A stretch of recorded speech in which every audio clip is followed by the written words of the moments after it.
What if everything you're searching for has already happened inside you? There's a silence that only appears before transformation. You know it, not because you hear it with your ears, but because you feel it, deep in the fabric of your being. It's the quiet after the chaos when your heart whispers something ancient. It's already done, and yet your eyes still scan the world for evidence. Your body still tightens with uncertainty. You believe, but you don't always feel. You trust, but not always fully. And in that delicate in-between space, one is where your true power waits. Neville Goddard said the law of assumption isn't about hoping. It's not about wishing or even visualizing harder. It is about being. To assume means to inhabit, to live in the end, not as a fantasy, but as a new psychological location. It means you stop visiting your desires and start residing in them. When you live in the state of the wish fulfilled, you're not projecting to the future. You are accepting a new version of reality as your inner truth. This isn't magic. It's identity. You don't rehearse a memory. You relive it. And manifestation works the same way. If your desire is still something you hope to reach, it hasn't yet become your inner memory. You're still treating it like a foreign possibility instead of a familiar truth. The law works when the scene you imagine becomes so intimate, so repeated, so sensorially real, that your subconscious absorbs it like something that already happened. That's the seed. Physical reality is just the echo. Bruce Lipton teaches that the subconscious mind is a record of the past. But here's the hidden power. You can overwrite that record with a new emotional memory, a new past, chosen on purpose. When you assume something is real, when you feel it is done, your body stops reacting to lack and starts behaving like the result is inevitable. This isn't delusion. This is conscious creation, and it begins not with effort, but with acceptance. But maybe a part of you resists this. Maybe you've said to yourself, I believe it, but I don't feel it. And that's not a flaw. That's the edge of the shift. Because assumption isn't just belief, it's embodiment. Feeling is not something you wait for, it's something you allow. And when you allow yourself to feel as if your desire is already real, the bridge between worlds begins to form. Invisible, precise, irresistible. This is not just theory. It is the deepest spiritual law. The inner act is the seed. The physical world is the echo. The world doesn't initiate change. You do. From the inside, quietly, steadily, through repetition, through conviction, through surrender. So today, we begin, not with chasing, not with fixing, but with assuming, not because we hope it works, but because we know it's already done. And now, let the world follow. Waiting carries a hidden vibration, one that quietly affirms, it's not here yet. And no matter how much you visualize, affirm, or believe consciously, if your inner posture is still waiting, then assumption has not yet taken root. The truth is unsettling, but freeing. Waiting is the energy of absence dressed as hope. It tells the universe, I'm not yet it. I don't yet have it. And so the mirror reflects exactly that. When you assume something is already yours, the waiting vanishes. Not because you've given up, but because your nervous system no longer senses a gap. It has moved into congruence, into already, into boring normalcy. Because that's what true assumption feels like, not elation, not constant excitement, but a quiet, calm certainty, like a memory that no longer surprises you. You don't wake up thrilled that the sun rose. You expect it. And so it is with your desire, when it becomes your inner state. Many people confuse desire with distance, but the more you chase it, the more you prove to yourself it isn't here. The paradox is sharp and sacred. Only when you stop reaching does it start arriving. The world responds to your dominant identity, not your intellectual wish. So the work is not to perform for the outcome, but to inhabit it so completely that you forget you ever needed to wait. Here's where a subtle, powerful practice enters. Add mundanity to your vision. Imagine the little things, the unglamorous, habitual details of your manifested life.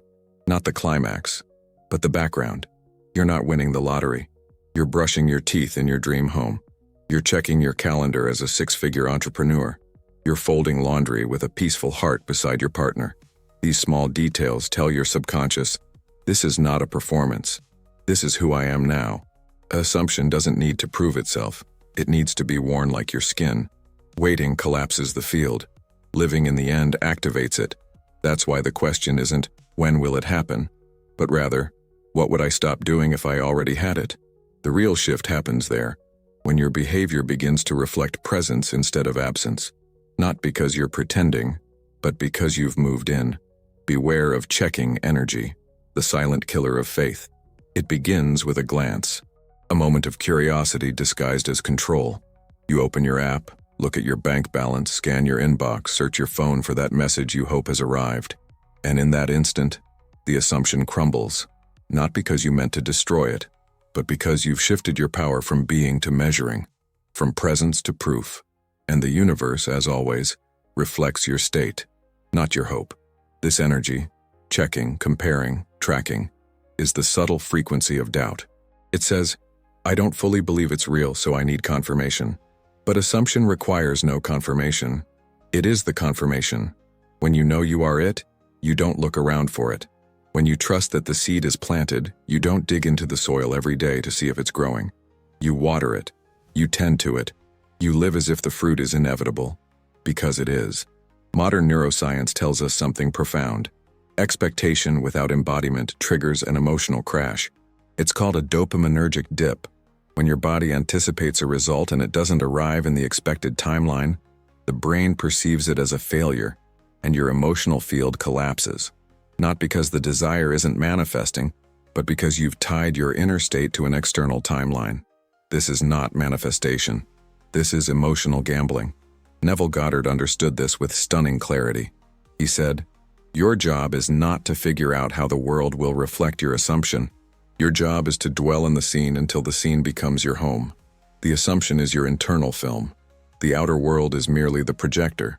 But when you run to the screen to fix the picture, you forget where the real truly plays, from within. So notice the urge to check, not to shame it, but to recognize what it reveals, a crack in your conviction. And in that moment, return, not to performance, but to possession. Feel again the end. Walk again through the finished scene. Let the result be so natural to your inner world that needing evidence becomes irrelevant. The one who knows does not check. The one who is simply lives, assuming from identity, not emotion. There is a moment in your journey when you realize that feelings are not the foundation, they are the fragrance. And while they matter, they cannot replace the root of transformation, identity. Most people try to feel happy, wealthy, loved, but feeling, when not anchored in being, becomes temporary. You might touch a peak for a few minutes, only to fall back into the old familiar self. Because emotion is reactive, identity is generative. To truly assume your desire, you must stop trying to feel like the person who has it, and become the one who never questions if it's theirs. It's not about achieving a mood. It's about accepting a new reference point for who you are. When you claim the identity of the fulfilled version of you, your behaviors shift on their own. Your thoughts self-correct. Your posture, your tone, your reactions, all begin to align. Not from force, from resonance. This is what modern psychology calls the Galatea effect, the phenomenon where people rise, or fall, to the level of how they see themselves. If you still see yourself as someone who's striving, hoping, or lacking, you will unconsciously create in that direction, no matter how much you affirm otherwise. But when you treat yourself as someone who already embodies the life you desire, everything rearranges around that inner image. So instead of chasing emotion, build a rhythm of identity reinforcement. Short, steady declarations that bypass the ego and speak to the subconscious. I am someone who is deeply at peace. I am someone who always receives aligned opportunities. I am someone who already lives inside the vision others still try to reach. These aren't wishes. They're reminders. They are anchors into a self that already exists beyond your current perception. Because assumption doesn't need emotional highs to work. It needs consistency, conviction, a steady refusal to identify with the old version of you. When you shift from trying to feel it to living from it, the change becomes structural. And that's when the world has no choice but to adjust itself, to reflect not how you feel on a given day, but who you've decided to be. Desire alone doesn't move reality. It stirs it. It opens the possibility. But it's your conviction that gives it shape. The universe is not responding to what you want. It's responding to what you are sure of. And what you are sure of lives beneath your words. It pulses through your assumptions, your reactions, your emotional reflexes when no one is watching. Neville said it clearly. The world is a mirror, forever reflecting what you are doing within yourself. Not what you say, not what you visualize once a day, but what you embody consistently. You might desire love, yet fear being abandoned. You might crave abundance, yet silently expect the struggle to continue. In those contradictions, life doesn't punish, it reflects. With precision. And it shows you not your preferences, but your patterns. There was once a woman who imagined love every night. She built beautiful scenes in her mind, filled with warmth, laughter, intimacy. But beneath those images lived a hidden fear, a story she hadn't released. They always leave. So the relationships came, but so did the chaos. Not because she failed, but because her inner movie carried two frequencies at once, the desire and the doubt. The mirror had no choice but to reflect both. This is the sacred invitation, to rewrite the scene not just with better images, but with a new emotional atmosphere. Same characters, same setting, different certainty. It's not enough to imagine someone loving you. You must stop assuming you'll lose them. It's not enough to see the bank balance. You must no longer carry the emotional inheritance of lack. The outer world is not biased. It is obedient. It doesn't give you what you long for. It gives you what you believe you already have. That's why conviction is everything. It's the frequency beneath the frequency, the quiet, invisible code that reality reads. And the deeper your conviction, the less you'll need to chase proof.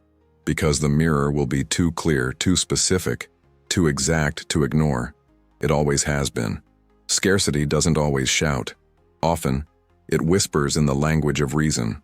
It sounds like, I just need to be practical, or let me be realistic. And yet, beneath those words lives the same old fear. What if it doesn't happen? What if I'm foolish to believe? What if I get disappointed again? These aren't rational concerns. They are the echo of a nervous system trained to expect lack, dressed up in the voice of caution. You've been conditioned, maybe by family, maybe by past failure, maybe by the repetition of survival, to believe that skepticism is safety, that hoping too much is dangerous, that dreaming too big is naive. But that conditioning isn't truth, it's memory. And your biology has learned to associate the unknown with threat, even if what's unknown is everything you've ever desired. This is what Joe Dispenza means when he says the body memorizes lack as safety. You don't just think scarcity, you feel it. And that feeling creates a feedback loop, fear of disappointment disguised as emotional realism. But assumption doesn't live in logic. It lives in the body. It lives in repetition. It becomes natural the moment you treat it not as a reward to be earned, but as a default to be accepted. The one who truly assumes isn't more talented. They're more familiar with their desire. They've stopped asking, is this possible? And started behaving as if it's already boringly normal. They don't wait for confirmation. They breathe as if it's done. And yes, your old mind will resist. It will argue. It will cite history. But the sacred rebellion is this. You choose a new inner truth, even if the outer still contradicts it. You say, I no longer require evidence to believe. You let your assumption become the place you live from, not the goal you walk toward. That's how you dismantle the illusion of being realistic, not by fighting it, but by quietly refusing to make it your compass. Because what seems logical is often just what's familiar, and what's unfamiliar feels like risk. But in spiritual truth, the only risk is betraying the future version of you by staying loyal to a fear that was never yours to begin with. You feel it in the beginning, a rush of clarity, a burst of conviction. The desire feels alive, real, already yours. You see the scene clearly, your heart expands, and for a moment, you know. But then, a day passes, 2, the world still looks the same, and quietly, that golden energy begins to dim. The inner fire that felt eternal now flickers under the weight of waiting. And this is where most people abandon the assumption, not because it didn't work, but because it wasn't nurtured. This is what makes the 48-hour window so sacred, not because something magical happens outside, but because something deeply human happens inside. After the first surge of inspiration, the body returns to its old rhythm. Neural pathways, shaped by years of doubt, begin to reassert themselves. Emotional gravity pulls you back toward familiarity. Not because you're weak, but because you haven't yet trained your system to stabilize in the new frequency. Neville didn't teach intensity. He taught persistence. He didn't say assume once. He said persist in the assumption. That's because the subconscious doesn't respond to fireworks. It responds to familiarity. And familiarity is built through rhythm, like a muscle trained over time. With patience, with breath. The energy drop after 48 hours isn't failure. It's the moment of choice. Will you go back to waiting? Or will you stay inside the vision, not because it feels exciting, but because it's now where you live? There's a technique that helps here. Repetition with variation. You don't have to relive the same scene word for word. Instead, enter it from different angles. Imagine waking up in your dream home one morning, then parking your car in its driveway another evening. See yourself laughing on a call with your partner one day, and walking beside them in silence on another. Each variation plants the seed deeper, until it stops being imagination and becomes internal memory. True assumption doesn't depend on constant emotional highs. It depends on constancy. The quiet kind, the daily kind, the kind that persists when no one's watching. That's what makes it powerful. And that's what transforms it from a hope into a home. A place you no longer visit, because now you reside there. You've heard the advice. Act as if. Dress like it. Speak like it. Move like the version of you who already has it. And at first glance, it makes sense. But something feels off.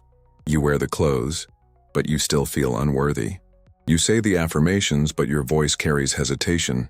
You take the outer steps, but inside, it feels like a performance. Because that's what it becomes. A ritual of compensation, not creation. The truth is, action without alignment creates friction. It's not the act itself that holds power. It's the state you're in when you do it. If you take action from a place of lack, the energy is still lack. If you reach for the goal from a posture of separation, every step echoes the same belief. I'm not there yet. And the universe, exact as it is, mirrors not your behavior, but your being. Neville was clear. Assumption precedes action. It doesn't follow it. You don't act to become. You act because you already are. This is the subtle but sacred difference. The moment you shift into inner ownership, when the desire becomes natural, inevitable, normal, your actions flow from that place. Not forced, not rehearsed, but organic, true. Think of it like this. When you truly believe you're the person who belongs in the room, you don't need to mimic confidence. You walk in differently, not because you practiced a posture, but because you no longer question your presence. This is the energy that moves mountains. Not noise, not effort, but certainty. So the key is not to perform. The key is to possess, to embody the results so deeply that your outer movements become reflections, not strategies. You are no longer acting as if. You are simply being. And the being is enough. It always was. Your friends might be the delay. Not because they mean harm, not because they lack love, but because every relationship you maintain is a mirror. And if your environment reflects an outdated version of you, one that still doubts, still hesitates, still feels unworthy, then that reflection will gently, consistently pull you back into the self you've outgrown. Not through conflict, but through resonance. We are wired for connection. Mirror neurons in your brain respond to the emotional states of those around you. When the people closest to you carry disbelief, scarcity, cynicism, your nervous system absorbs it, even when you consciously disagree. That's why spending time with someone who's stuck in fear can exhaust you. Not because you don't love them, but because their reflection doesn't align with the version of you you're becoming. It's not about cutting people out. It's about becoming vibrationally selective.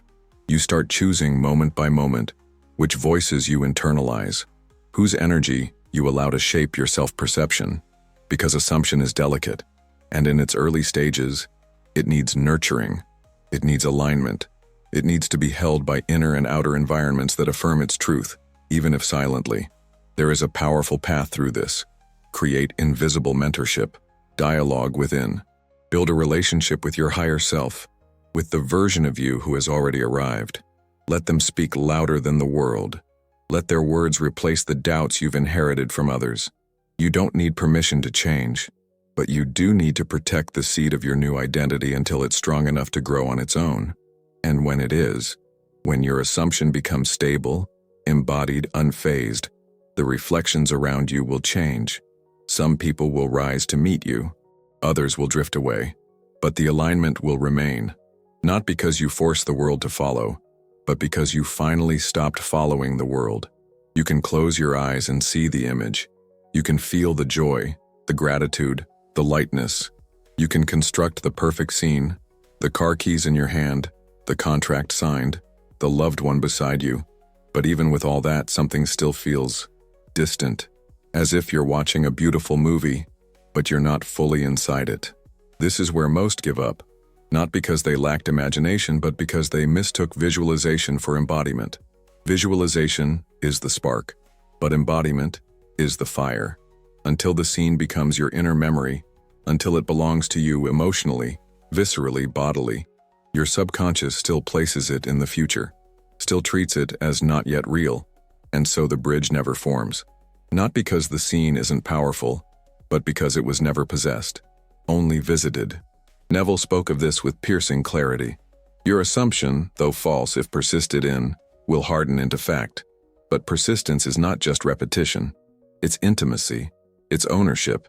It's allowing the scene to become so normal, so boringly familiar, that your system stops reacting to it as a dream and begins responding to it as a memory. That's the moment the quantum shift occurs, when the subconscious stops asking if and starts preparing for now. There's a subtle technique to anchor this. Step not into the scene itself, but into the moment after. Not the proposal, but the quiet moment brushing your teeth the next morning. Not the applause, but the silence after you walk off stage. Not the bank notification, but the ordinary lunch you eat with ease and no tension. That final frame, the moment after the climax, is where the subconscious says, this is not a peak, this is a new baseline. And when that happens, you stop reaching. You stop performing. You simply carry it, as if it already happened, because in your inner world, it has. And the outer world, with all its timing and logic and rules, begins to catch up, not out of mercy, but out of obedience. You've moved, and the world faithfully must follow. When it looks opposite, double down, not give up. There is a sacred threshold that nearly every conscious creator meets. It's the moment when, after all the inner work, all the assumption, all the alignment, reality seems to turn against you. The opportunity falls through. The conversation doesn't go as planned. An old fear resurfaces, and it feels like betrayal, like everything you believed in is crumbling. But what if this moment isn't a sign of failure, but proof that the bridge is forming? Neville called it the bridge of incidents, those unexpected, often uncomfortable events that unfold between the assumption and its fulfillment. And sometimes this bridge doesn't look magical. It looks like chaos, it looks like loss, it looks like nothing's working. But underneath that appearance is a perfect orchestration, rearranging your external world to match your internal truth. The mistake is thinking these events are punishments. They are not. They are corrections. This is where your assumption is tested, not by the world, but by you. Do you abandon it the moment circumstances contradict it? Or do you anchor deeper into the truth you've already claimed? Because assumption isn't sustained by evidence. It is sustained by loyalty. You are being invited to stay loyal to your inner world, even when the outer plays an old script. And that loyalty is not passive. It's a quiet, potent decision. I remain who I've become no matter what this looks like. Stoic wisdom meets Goddard's teaching here. You do not need the world to confirm your vision. You need to hold it through contradiction. When the bank account says no, when the text doesn't arrive, when the door closes, that is the moment to remember. The mirror is catching up. The delay is not denial. The resistance is not rejection. It's refinement. It's the old self's final echo. So you do not flinch. You do not shrink. You return again and again to the state you've chosen, the identity you've claimed, the inner movie you've directed. And with each breath, each hour, each day, your outer world starts to lose its old script, until one day, without drama, it simply matches what you've always known to be true, and you realize it never had a choice. It only waited for your unwavering yes. Live it first, watch it follow. The law never fails. Something subtle has awakened inside you. It may feel like warmth spreading through the chest, or a hush behind the eyes, or a widening of inner space, A wordless recognition that the power you once searched for was never outside your skin. Every chapter we traveled together has been an unveiling of that secret. We began with the silence before transformation, walked through the snares of waiting and checking, peered behind the mask of being realistic, persisted past the 48-hour dip, and crossed the bridge of incidents that often looks like chaos. At each turn, the same revelation echoed. Physical reality is not the initiator. It is the echo of conviction. Neville Goddard insisted that assumption is not hope, but habitation, and Bruce Lipton confirmed that the subconscious will accept a new past the moment an emotion is repeated with enough familiarity. Joe Dispenza showed how neural networks rewire when we feel a future event as a present fact, and Greg Braden demonstrated how heart-brain coherence amplifies that process, turning biology into biology in service of vision. Taken together, their teachings form a single luminous thread. The world rearranges itself around who you accept yourself to be. You are the cause. The outer is the mirror. Look back for a moment at your own story. Remember the hours spent waiting for confirmation, refreshing screens, bargaining with time. Recall how each glance for proof silently affirmed that the desired end was still missing. Notice how the mood dipped after the first surge of inspiration, and you thought the magic was gone. Recognize now that nothing was wrong with you.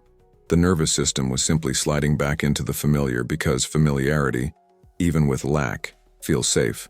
But you are no longer that version of yourself. You have crossed an invisible threshold. Waiting has collapsed into being. Seeking has dissolved into knowing. Feel how the body responds when you claim that truth. Feel the shoulders loosen, the breath deepen, the pulse slow. The subconscious listens to sensation, not slogans. Every gentle exhale tells it, we are home. Each time you close your eyes and sense the ordinary details of your fulfilled life, the click of the door in your dream house, the weight of well-worn travel bags, the soft laughter beside you, those details imprint as memory. Memory becomes identity. Identity becomes inevitability. Nothing more needs to be forced. Reality must submit to the blueprint held steady in the heart and rehearsed in the cells. Protect that blueprint. Surround it with voices and environments that reinforce it. If friends or family still see the old you, meet them with love yet remain loyal to the vision. Their reflection is not a verdict. It is a snapshot of yesterday. Cultivate invisible mentorship, inner dialogue, sacred solitude. Speak to the version of you who has already arrived. Let that voice ring louder than the static of doubt. Your energy is your first community, and it will quietly magnetize the outer community that matches its tone. When appearances contradict you, remember the law of the harvest. Soil must break before seeds emerge. The storm that bends the branches may be part of the exact sequence that delivers fruit. The contract that falls through, the partner who hesitates, the account that dips. Each event can be the final reshuffling needed to align you with the scene you have already rehearsed. Do not argue with the mirror.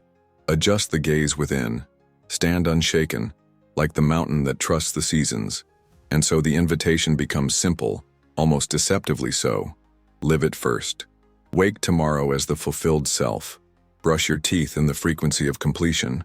Sip water with the calm expectancy of someone financially free. Walk the street with the posture of the loved and welcomed. Speak to strangers from the generosity of the one who overflows. You're not pretending. You're remembering.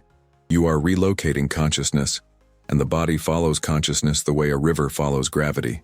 If doubt murmurs, but nothing has changed, answer with quiet certainty. Everything has changed where it matters. You have stepped behind the curtain of appearances and rewritten the script at its source.